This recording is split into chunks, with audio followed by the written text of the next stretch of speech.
So, a couple more stretches to go and a little bit more anatomy. So, calves, right? We think of this as just one giant muscle back here, and we see, like, you know, people do calf raises, you see this definition and this pop out happening there. But that's actually two different muscles. So, and not side by side. The ones that pop out when you stand up is something called Gastrocnemius, which is on the surface. Below that is a deeper, thicker, and more powerful muscle called Soleus, which is Latin for fish because they thought it looked like a fish.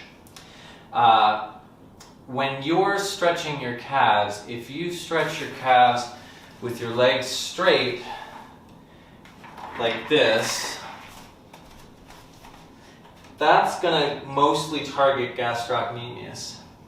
If you put a slight bend in your knee, it's going to go deeper and stretch soleus.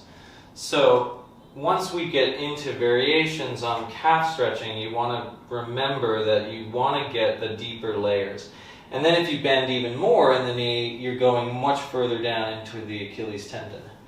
So you can almost think of the straighter your leg, the more towards the top of the calf you're stretching. The deeper your knee bend, the lower the stretch goes towards your ankle.